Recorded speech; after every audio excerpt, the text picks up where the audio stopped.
Hey guys, what's going on? It's Chris from Shugghead Gaming, and welcome to another episode of the VR Chat Show.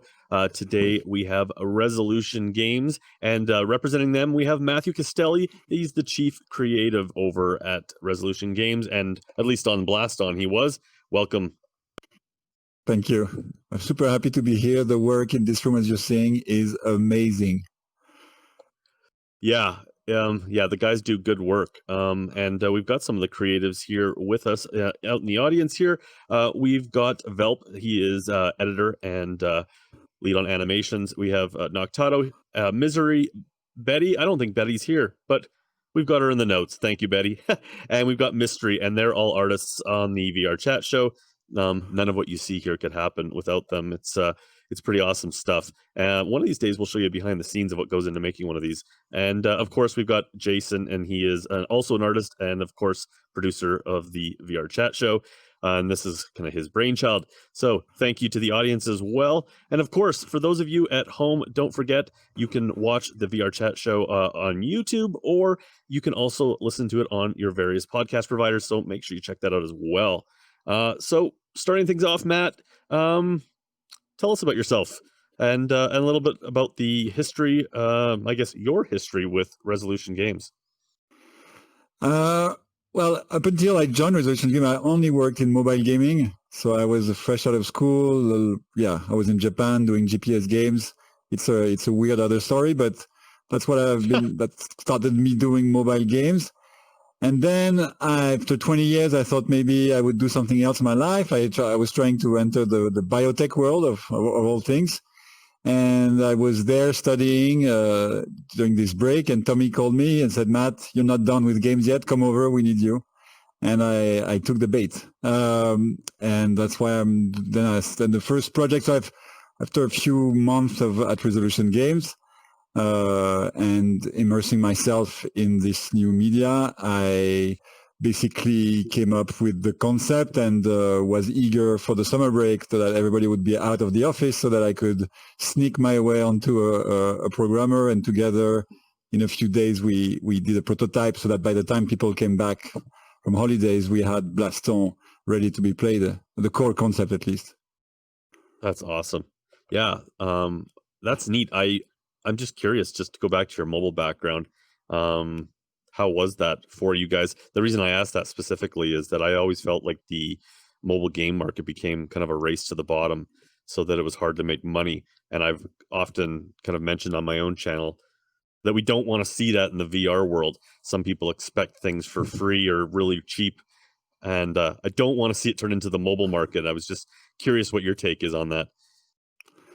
Well, I started where Snake was a success, and we left it basically when PUBG was everywhere on mobile already. So it was quite a ride.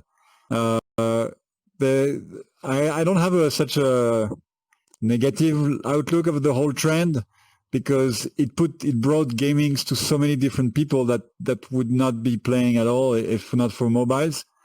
And the free-to-play thing may have been a necessary evil for that. So, but for sure, on the business aspect, it was super tough and getting tougher and tougher, just for many reasons. I'm not going to go into this, but yeah, there's some good aspects of that. Like the people anywhere now, most of them, they can have access to game culture, and I think personally, as a game maker and a game fan, that I'm willing to stop there and not look at the other issues. Yeah, well, that makes sense. And I mean, and that kind of leads me into my next question for you is with the amazing launch of the Quest 2 and also the success of the Quest 1 and the PlayStation VR, as far as mass adoption goes.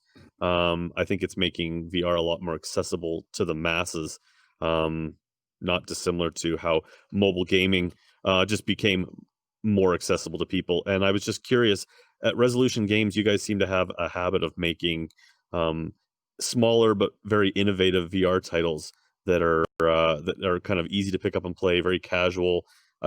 Does you yourself or Resolution Games as a whole approach the VR industry and game development in a certain way, and I guess also, has it changed over the years from your days on Gear VR to to now being on, major platforms like the Quest? It's hard for me to talk about the previous years. As I said, I joined 2019. But I would say there's a nice segue from what we were just discussing regarding mobile games, which is I actually think there's a way you approach development that is different on mobile than on console. And that big difference is if you can't prototype something fun, like if you can't find something to your idea very quickly with dummy assets and as little lines of code as possible, it could be a sign of a problem, of a deeper problem. That's how the company I entered was approaching productions, and I subscribed to this approach also. So it was for me a natural fit. And I think Tommy came also from that's how I call him Tommy, the CEO, because we've known each other for a long time, and he came from the mobile gaming as well. So I think you have this culture in mobile gaming where you prototype a lot, and you before putting in the risk, you make sure you have a good chunk of fun, and try to have reasonable team size. Yeah. So this natural that is has influenced the way Resolution works. And that makes a lot of sense to me, because if you have to try too hard to make something fun, that might be a sign that it's not fun. Yeah, so, exactly. But sometimes it's painful, Let's talk about your title, Blaston, specifically. So give us the rundown. What is the game, and and what was that immediate hook that you were going for in that prototype stage? So the game is luckily for me, like pretty easy to describe for the audience. I just have to turn around and point at what we're seeing behind us. Well done, guys. This is amazing. I'm going to say it all along the show because I'm still amazed. So you got two combatants on platforms. Actually, I think they're a bit closer in the real game.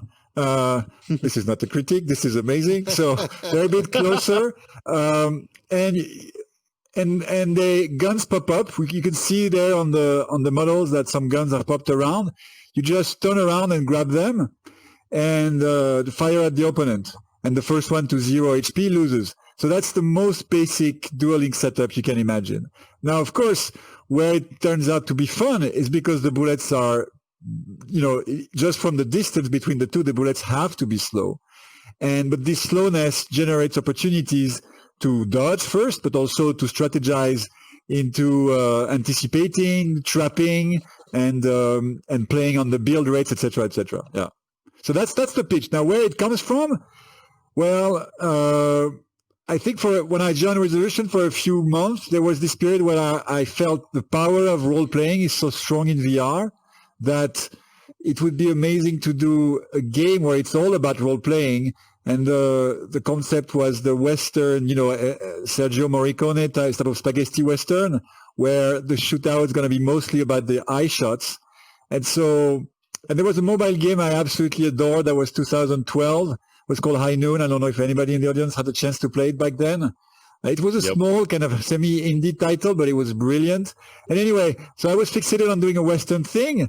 And then I thought, well, the problem with Western is that you would lose the feeling of presence. Like if you don't have a camera next to both combatants at 1 meter to get the nice Sergio Morricone eyes, you won't get that feeling at all, right? You would just see somebody like at best, like the mannequins over there where we see the armors being set up. And so that's there you instantly lose the feeling of presence. And so the switched in my mind and say, let's do the opposite. Let's do the Western duel, but bring them as close as we can so that you get that feeling of being in front of someone, but not close enough that you would then feel that the guns are irrelevant and you'd rather just punch the opponent. Because I think melee combat has tons of other issues that we didn't want to tackle for this title, at least. I know you guys spoke with Until You Fall. Yeah, sorry about that. So you guys have probably heard some insights into the process. I can't wait to see your interview of them. But definitely, we didn't want to touch melee. So bringing people as close as possible, but without the opportunity to touch, so that the range weapon makes sense. And And that's what we get, right? I mean, in the game right now, you don't see that there, but in the game, people fist bump often at the end of a duel. I don't know if you guys had a chance to experience this while trying the game. It's becoming like a spontaneous culture. And it's funny because the fist bump, you have to be at the top of your platform and extend your arm at the end of your guardian. And just there, both your knuckles can then touch. And so that's exactly the game design process, not for the fist bump, but for like at the limit where melee would start to make sense. And that's about it. Yeah, well, and all that makes sense. I'm a big movie buff, so I love your Sergio Leone reference. You get a gold star for that, for sure. And just answer, I guess, or at least kind of add to what you were talking about. I always felt playing the game that I saw inspirations for another VR game that was actually one of my favorite games a couple of years ago called Blasters of the Universe.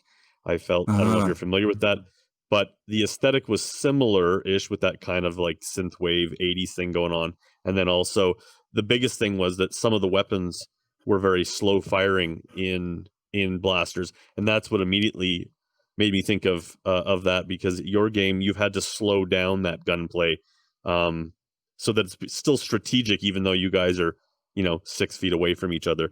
I loved that aspect. And also being an 80s kid, I grew up with a show called American Gladiators. And I don't know if you're familiar with that. No, but I am. There was a game called Joust, and it always reminded me of that, except with guns. Actually, amazing detective work there, because it was a kind of a creative struggle to find the look, because we knew the avatar would define a lot of the look of the game. And people started sending. There's this show that there was a Swedish version in I think of that show. So just for the audience, like Resolution is a Swedish studio. We are mostly based in Stockholm, 70%, and people started saying, "Hey, your concept, this prototype we're playing, it reminded me of that." And in the beginning, I was like, "Yeah, but those cheesy bad LARP armor." No way, like this is not going to work. And then the artist said, okay, you do your thing, we do our thing. And they came back with the first character. I don't think you have hit there. And we like, it was instant love, the neon flash combined with the pseudo armor vibe of the first character, Manix. For us, it was, we were sold. But yeah, good digging up of that reference. Yeah, no, I definitely love the vibe you guys are throwing down. I wear my 80s influences on my sleeve. Drew, I'm going to put you on the spot, though. Do you have another burning question you want to ask Mathieu? It's kind of the same vein, but I guess, are there any VR games that influenced you? And did you have any history of playing VR? Space Pirate Trainer, clearly, and Super Hot, Yeah, so definitely. Super Hot, clearly from the fun of those, seeing those bullets fly as you turn your head around, and the feeling in control of your body, like suddenly your body is like an input for the game. So that was a big one, and Space Pirate has a lot of the revealing that how much the lineup it becomes like a very rich meta, right? So that was the clear call for us and that's still the drive. Like what I do most of my week is trying to explore with the game designer band. We try to explore new mechanics for upcoming guns. Awesome. So those are the two big titles I wanna send thanks to, for sure. I don't think Super Hot needs that. Played both of them. This is a lot of fun. I really like it. Kyle, do you have a question for Mathieu? Yes, I do. First, I want to say Blaston's very fun. Yesterday, I was like rolling around my floor trying to dodge all the bullets. So the weapons are unique within a game. Was there any different combination ideas, or was it with a particular person on your team? The first base set has a very basic and universal feel to it. I don't know if you felt that. Yeah, like it's very instinctive. And it's natural that when you had the prototype on the idea I just described, you've got 3 days with a friend, your coder, you're there, you know you're doing something really fun, so you put in the hours for sure, but you still got 3 days. So you go for the low-hanging fruits that you know you can expect the colleagues when they come back to know how they work. And so we just, okay, let's do it. Like the sniper, the SMG, the shotgun, those are basics. We don't risk much by going for those like very quickly. So there is no real inspiration or creativity here. It's just like you go for the low-hanging fruits, and assuming that if they play a role in those zillions of games, they have to find a place in those variations in your own game, right? So that you have less chance of spending time that's not going to be profitable, and they turn out to be fun and play and have a role. So that's basically the how they came up. And they have another aspect to them that made them, because sometimes you develop mechanics for the prototype, right? And you throw it away once you found your deeper gems. But they stuck around because they got the universal language aspect to it that is so nice, right? Because you have one less thing to explain to you. They know what role kind of fish this can play. Even though in Blaston, the roles that can sometimes inverse, a tank is not a tank, a cover is not a cover. It's specific, but at least when you see it and when you fire it once, you feel in comfort, you feel at ease. And that was, when you make a game, as much as you can have players need to learn to have fun, you keep that. And that's the other part of your question. Yeah, that was definitely an answer. Jason, for those of you who don't know, Jason's kind of one of the leading advocates for accessibility in VR games, and being that your game is incredibly physical, Jason, how was your experience, and do you have any questions around that? Oh yeah, for me in the game, just getting in there because I come unseated, my character is pretty short in there, so yeah, it's a little challenging because I'm fighting basically, it's like David and Goliath situation for me there a little bit. Yeah. So, I know on like if you're on the link and stuff that you can connect and actually adjust your height on the Oculus, but for mine I can't. Is there any chance that you guys may add like a feature in there that I can adjust my height so I'm at least on a kind of a level playing field with people? This is interesting. Like, first of all, it connects to a deeper discussion we've had, because now your body, but a lot of games have this, but Blaston, I think more than a lot of games out there, is dependent on your body. If you can reach that gun because you have longer arms on the meta, you probably have an advantage, right? But like in all sports, so I just want to stick with this and then I come exactly to your answer. Sorry for taking the wind in the way, the sideway to it. But in the beginning there was a fear, so we had this discussion like, should we let players set up their height? Should we try to auto-detect it? People cannot, unless they try to cheat on the chair, but that's another set of issues because they're probably not going to be able to stick with it for long. We can pretty much average your height very quickly and to be super precise. And we could then adapt reach based on this average, right? We can calculate. And we had this discussion.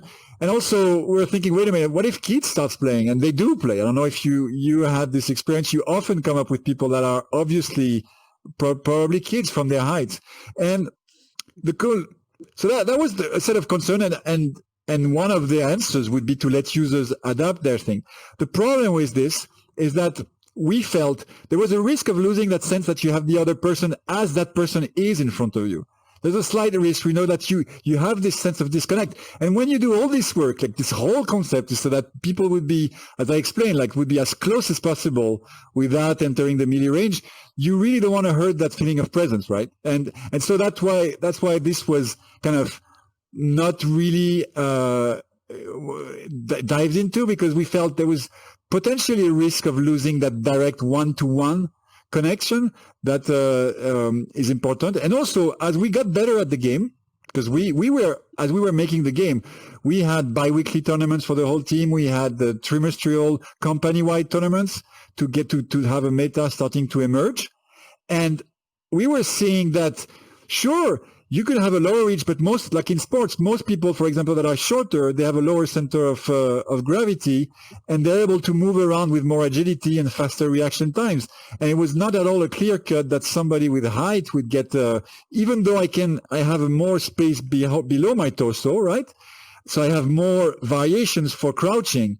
That crouching speed and my speed to be able to move to the side of the platforms is is then not necessarily an advantage versus somebody who's a bit shorter but more nimble. So we felt, wait, things seems to be balancing themselves out naturally. Let's not make things more complicated. And finally, for your concern of playing seated, right now I don't see how you could go very far in the game by playing seated. I have to say, like, please don't take this as a dismiss at all. But I just don't see it. Sorry. This is coming from the guy who plays Beat Saber seated. I think he might be able to find a way. But as an accessibility issue or as a way to enlarge, actually, this is making me think a lot of things right now. And I realize that you don't have a problem reaching out for the guns, right? Oh yeah, no, I'm 6'4" in real life, so my arms are super long, so I can reach every gun that's out there. That's not a. So it's a reaching. Yeah. Okay, no, but what would I'm just a tiny guy versus a big guy, which would make sense, like you said. If a kid no, but that was not the intent. They're going to be at that same. They're going to be at that same height. It'll be the same thing that I'm there too. So for me, it's just the solution here, just so I get right, the solution would be to have a minimum height setting. Like we would say, all right, like, sure, give me some height, right? So that you would look like any other player mostly, right? Yeah. Like for me, it's slight disconnect because, like I said, in real life I'm 6'4", and then in the game I'm about 4 feet. Okay. You know what I mean? So it's just a little disconnect for me. But like I said, I can work with that.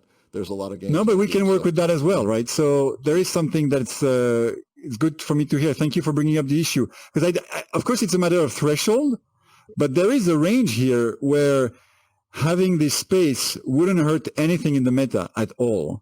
And there is literally no reason for having this in the settings as an opt-in. Like if you're taller than this minimum range, you're not impacted. And most adults wouldn't be, unless you want to have fun playing for 3 minutes crouching. Good luck to you. But the kids could use this to look less like kids, which is fine for me as well, right? Maybe they don't want to be perceived as kids. And so that's interesting. Yeah, I'll bring it back to the team. Thank you for bringing it up.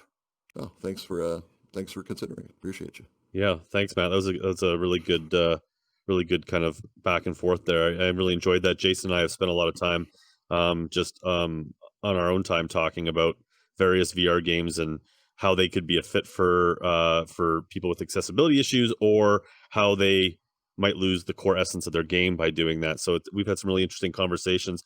Although, in all fairness, Jason, you sitting at 6'4", you're probably taller than me standing in the game. So I feel like we shouldn't be catering too much to you. I love you, buddy. I appreciate it. But on that note, Drew, you wanna pick up and run with another question? So, whose idea was it for the bright and simple art style? It has to be Louise, the art director of the project. We were looking for locations where we would host we knew we would launch with a single arena given the time frame.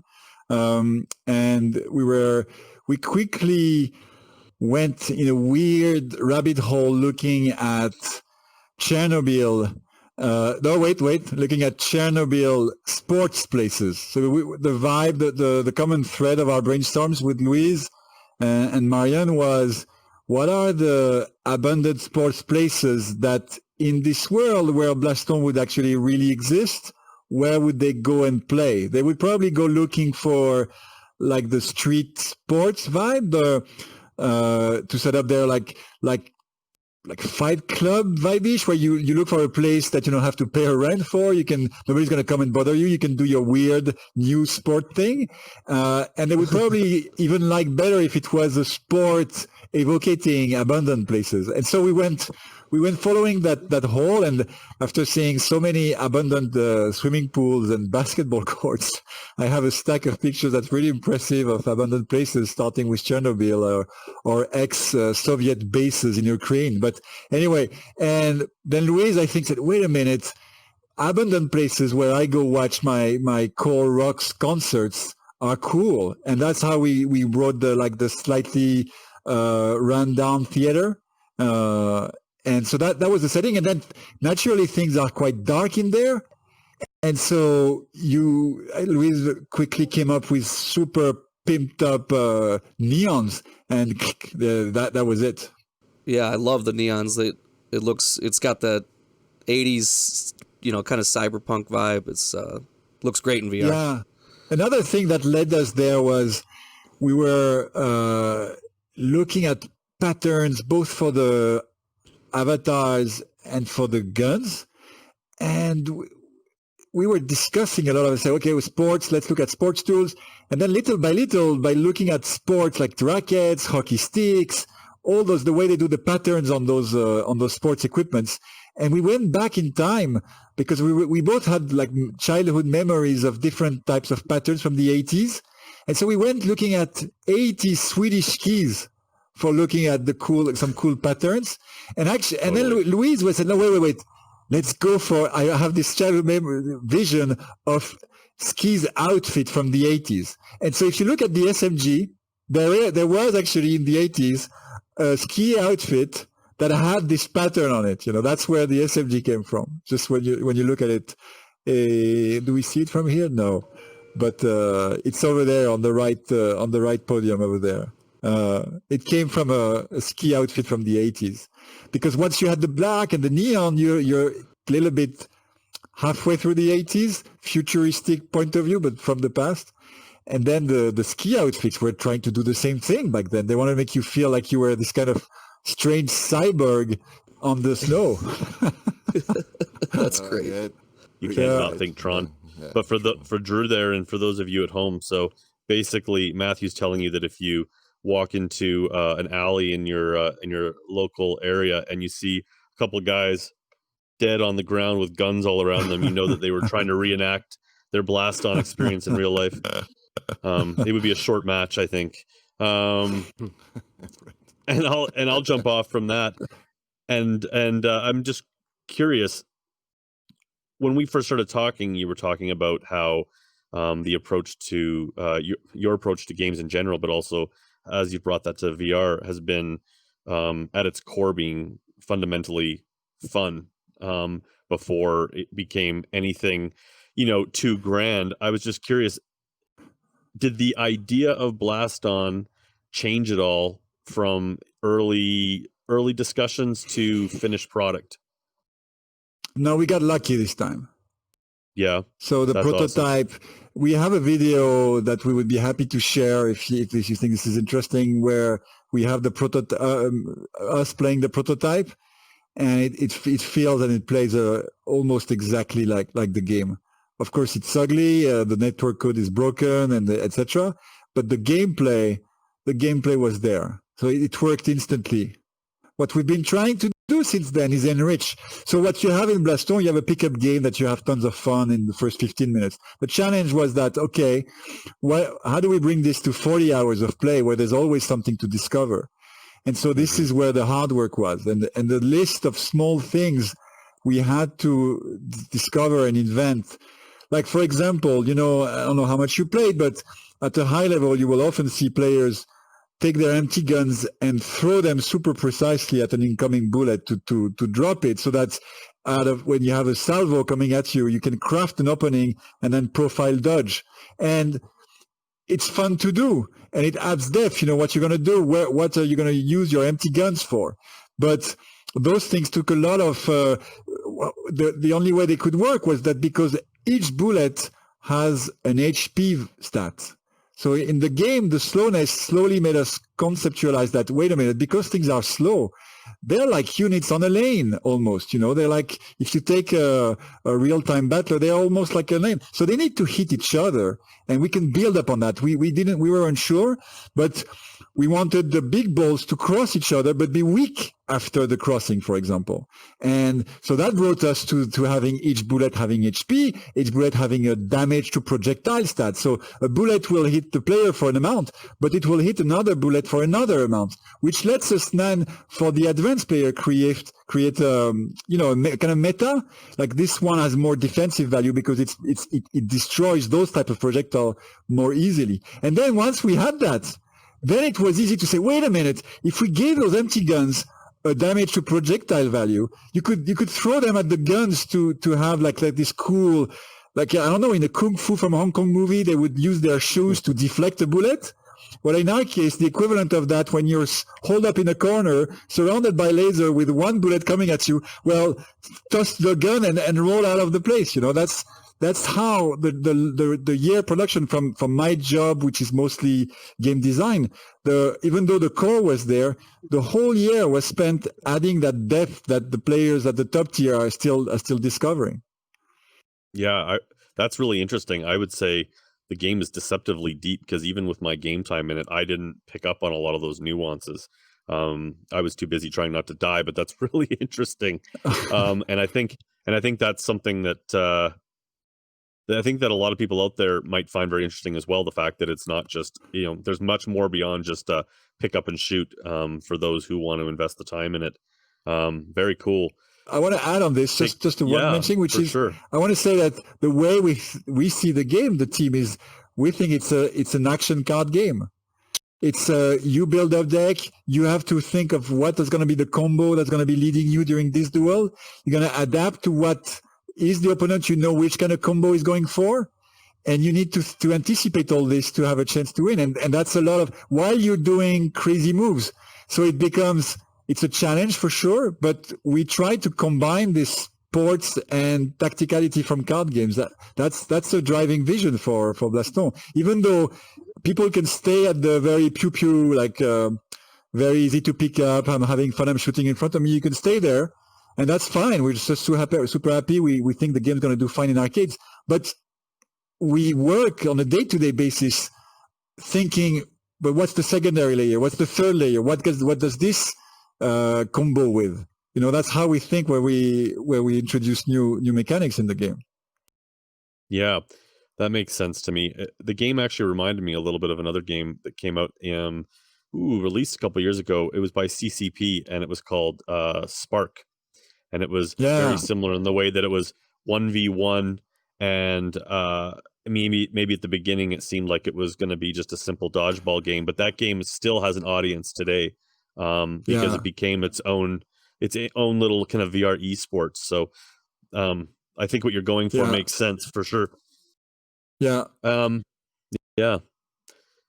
Kyle, take it away. What do you got for us? While I'm like rolling around and avoiding the bullets, I can't help notice, but the soundtrack is very amazing. Who was behind creating the music and background soundtrack of Blaston, and what was the inspiration for that? So his name is Magnus. The pronunciation, he will kill me, but Walterstadt. Sorry, Magnus, don't actually kill me. But because I never killed you when you were boot shooting my Mathieu, so fair enough. My name is Mathieu, so yeah. Anyway, so he just joined us because we got lucky. We got the green lights to work with the freelancer with tons of experience. Because he worked, I don't have this, but he basically worked on the Medal of Honor, Battlefield, and huge titles that were produced in Sweden in the top AAA war FPS, if you want. Mm-hmm. And so he's been working on sound challenges that are at another level. So he brought all that experience to Blaston, and this even though the game was made to run on the Quest 1, to make sure it could run on the Quest 1, he managed to squeeze in amazing sound effects. I'm super happy that you picked it up. And it's, there is this scene in The Matrix, and we wanted to have that as well. We wanted to have most of the bullets have a unique sound depending on where you listen, where you hear them, because the sound cue is becoming super important. You know that big orb is right there next to your head, and you know it because you hear that buzz, and the intensity of that buzz is critically important at a high level, because you cannot afford to turn around to look, because your avatar would then turn around and hit the box. So you have to rely on your audio. So Magnus crafted all and brought all his experience. Anyway, we were so amazed that we had to manage to find a way for him to join Resolution, and now he's part of the team. And our next question here is Jason. do you have any like favorite weapon combinations or that you like to use? For mine personally, I love the quick shooters in there. That's my go-to. If those pop out, that's the first one I'm going for out there. Yeah, that's a very, very good solid first choice. I think that fast shot is currently, you set up everything with your strategy and then you need something for the finish. What we're actually currently working on is giving other ways to what we call opportunistic weapons. That's gonna help you reap the benefit from all your tactical pre-work. But personally, what I like deception. The laser grenade. So it's a grenade. You will trigger the fuse. Then after 3 seconds, it will pop a laser that will be aimed at the position of the opponent when the grenade blows. And so if the opponent is fully aware of that grenade, it's going to be pretty weak because he just, for example, steps forward, the grenade blows, the laser points forward, and then he steps back, and the laser just is for him a block, but not so easy to use with in combination of other blocks. But where it becomes super powerful, if you manage a bit like a magician, if you manage to attract his attention to something else you're doing. And then, I'm looking at you, and puff, I'm tossing on the side in a high back corner, I'm tossing this, and while you have your attention on something else I'm doing, I'm grinding 10 to 20 good HP from that grenade, which is a super high pay from it. And so what I would use to grab your attention, I would often do a fake do a lot of movement with my right hand. I will grab a shield, throw it at you. First of all, because this will, for 1 second, this will block your view field because the shield comes to you and it's opaque. While I'm doing this, I'm pretending this is my big move. I'm going for a sniper to try to nail you. And you get all this time. I don't care if I hit you for this or not. What I care is that my laser has been nicely placed and is burning you in the back without you noticing because suddenly I have this fury of deception on my right side.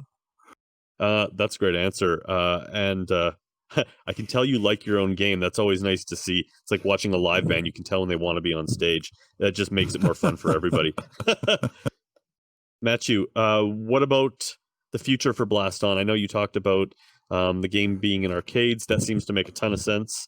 Are we going to see any future updates? So yeah, we got tons of updates coming.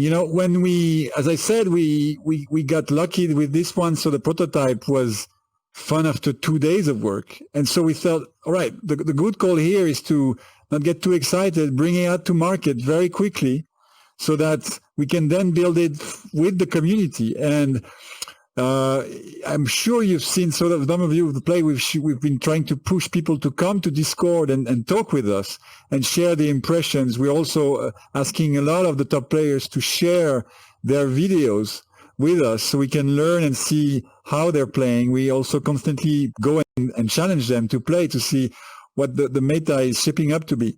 But in big picture, we aim to, that's the goal. We would rather miss a release than release a botched one, but we aim to release an update every month that would include a new weapon, new cosmetics, and hopefully once we get our pipeline together, also a new arena to subscribe to this age-old tradition of 1v1 fighters where there are different arenas, even though the intensity of Blaston have made us feel it was not necessarily that required. So that's for the core rotational. And of course, as we move along, we hope to be able to create events around those releases. Like, the classic format, you get a new mechanic appear in the game in form of new weapon or new set of weapons. You want to find an event, for example, a series of PvE challenges that you actually need those new weapons to pass it. But that's for, let's say, that's the cruise speed. And then we're also working on stuff that is like much bigger chunks. And the first one is the spectating and the replay. You mentioned Spark. I didn't have the chance to play Spark. I really don't play on the PSVR, but the spectating and the people have been sharing experience playing Spark has been definitely a driver for us. And so we started early on, but this is a big thing because it involves a lot of technical pieces. So we want spectating out. That's a big one for sure. And that already will take us, I would say, quite quite further along 2021 for sure. Yeah. Because the next thing, once you have spectating, I just can't stop because you have spectating, then you have streamers being able to host duels online and ask the audience to jump in and cheer for them, and then you can think of funny situations. And that's why we made this audience like this. We hope that one day it won't be dummies. It will be actual player joining in to support. So there is the first initial angle, low-hanging fruit, which is the group of friends who want to rotate, as you described for Spark, right? Two players fight and the others are watching. And it gives you a nice time to rest or think of your strategy.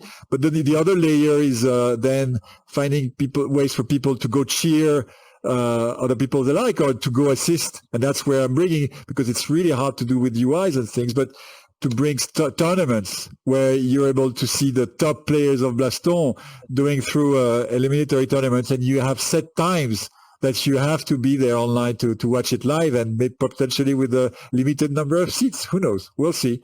So that's the Blaston is still full of dreams that we only get started. And I will just wrap this long-winded answer by saying that this way of having slow bullets, it's just a blessing for creativity, right? Because everything goes. Like the new weapon we're working on right now is something that has never been made in any game. It's and the slowness gives us this opportunity. It's really fun. Speaking of updates, is there any plans or any conversations around porting this over to PSVR? Not right now, no.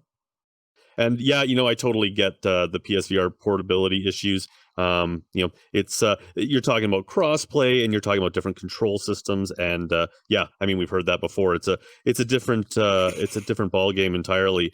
I wanted to jump over here. I believe Kyle had a bit of a topical question. With the way that the world is, I was just curious at Resolution, with COVID going on and other game studios out there transitioning from work from home or studio.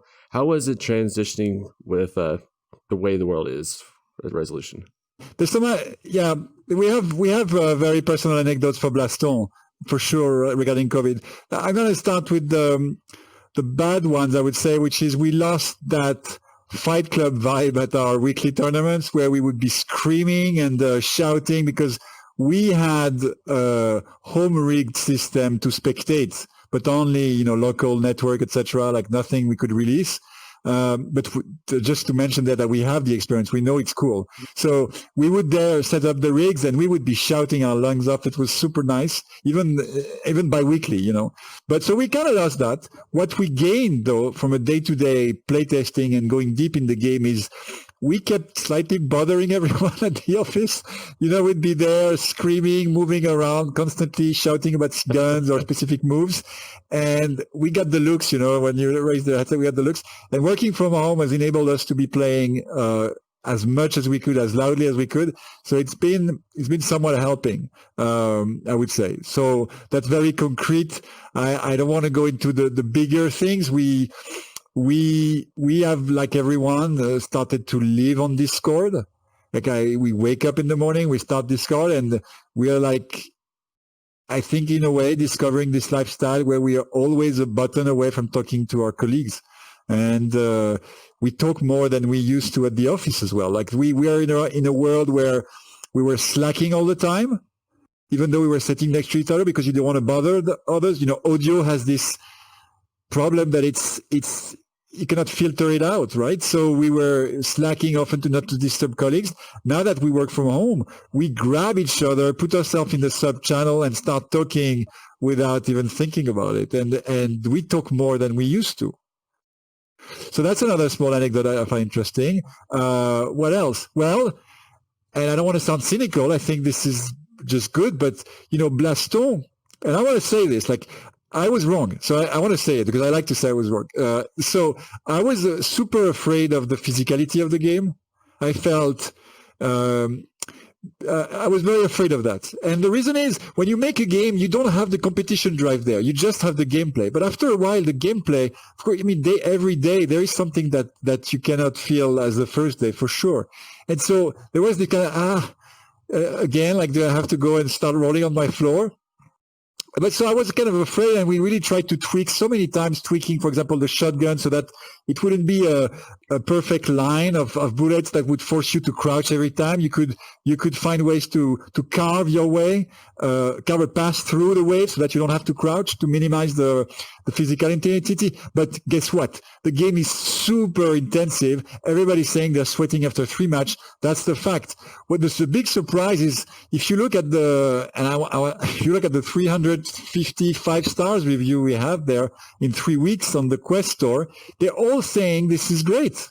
So I was completely wrong, for example, thinking this would be an issue. It is not. It's actually potentially the core strength of the title for a lot of people out there, which is, yeah, I'm having fun. Yes, this is tactical. Yeah, you do your own crazy card game meta that you care about so much. What I care is that while you distract me doing this, I'm doing my exercise of the day. And a lot of people are actually saying this. We got some people doing like a weight loss program, playing Blaston every day on YouTube. That's actually working. But anyway, going back to your question, COVID, in a way, is also calling for people to be physically active at home. And Blaston is a way to answer that. Like, if you don't have the mental strength, the will to do your gym, there's great stuff out there, but Blaston is another type of answer. You can be a competitive gamer and still do your gym. Yeah, I mean, that's a great answer, and I wanted to just add to that, though. I think that the social aspect that VR can bring to people is absolutely unparalleled, I think, in the world we live in right now. I think that it's starting to bring that to the masses. I know that for someone like my parents' age group, they don't get video games, and they certainly don't get VR. But when I talk to them about the fact that I can go sit in a movie theater in big screen with people in different countries, or when the VR Chat Show hosted a live DJ dance party for Pixel Ripped, and we had people from all over the world on the same dance floor.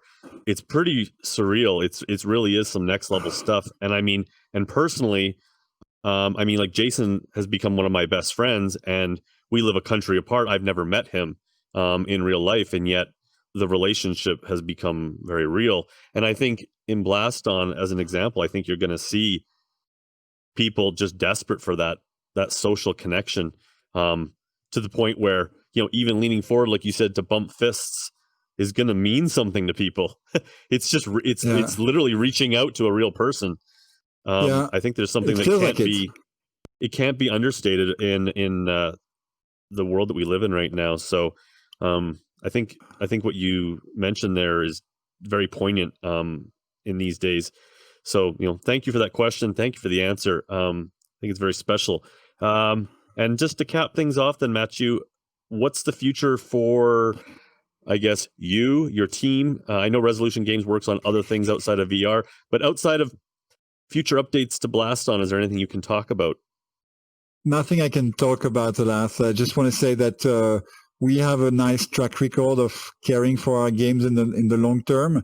It's not only Blaston, but it's true for Angry Birds Out of Pig. It's true for Akron, and it's definitely true for going to be true for Cookout.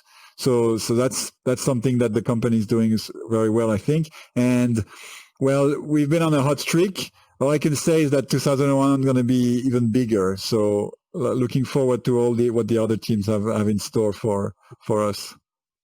Yeah, you guys have definitely got a business model that works, and I personally really look forward to seeing how you guys grow this game. And the fact that you're committed to it will probably take us beyond what we experienced with Spark, because CCP, that was in a weird time for them where they kind of stopped VR production anyways, or development rather. So awesome. Can't wait to play more of it.